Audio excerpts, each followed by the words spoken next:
This is a basic walk around for the engine compartment on a Class B CDL, and we will be just doing a quick walkthrough of the engine compartment for purposes of your Class B CDL test for your state.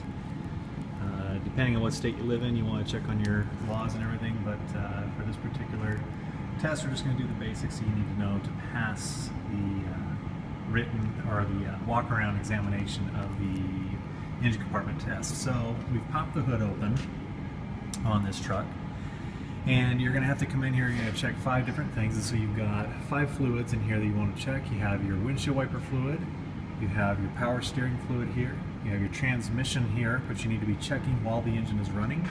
You have your oil dipsticks right here, and then on the other side of this you're going to have a coolant reservoir, which is, I believe, right over there someplace, just up there.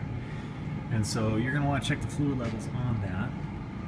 The fluids are going to get around through the engine compartment through hoses, and so we're going to want to come in here and check on these different hoses. You're going to want to have gloves on your hands for any power hose sections, so areas that are reinforced with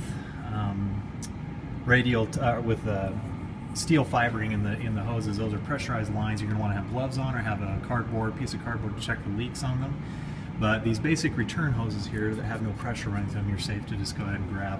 You're checking all your fluid hoses and all of your air intake hoses that are back in here, along with any other basic conduit or basic transmission hose lines of any kind that are here within range that you can get to.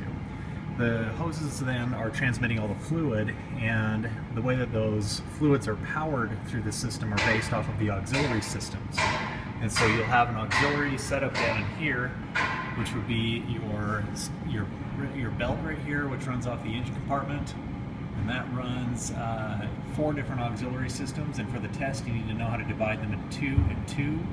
So you have 2 that are belt driven, which are the alternator and the water pump. And if you can see it in here, the other 2 that are not belt driven would be the mechanically driven systems, which are your air compressor and your power steering pump. And the power steering pump takes care of the power steering fluid right here. If you trace this hose line, it takes you right down to the engine block inside there where the power steering pump is at.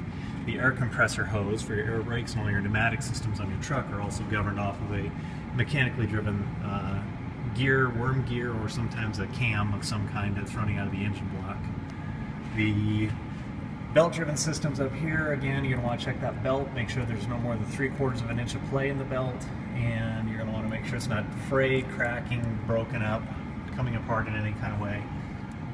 And you're going to want to be making sure that it is running correctly and supplying power to your water pump for your coolant, and it's also supplying, obviously, power for your electrical system, for all your electrical harness and anything electrical running on the truck.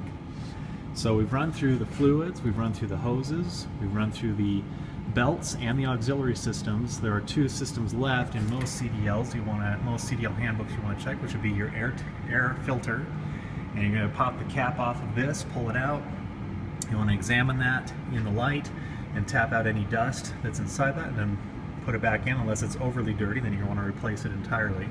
And then finally, you're going to be checking your electrical harness for any kind of corrosion that can be running through the engine block. And you can see in this truck it's fairly dirty. This is a trash hauler, and so this doesn't see necessarily a lot of plowing or salt, but it sees a lot of garbage and debris and just basic mud buildup.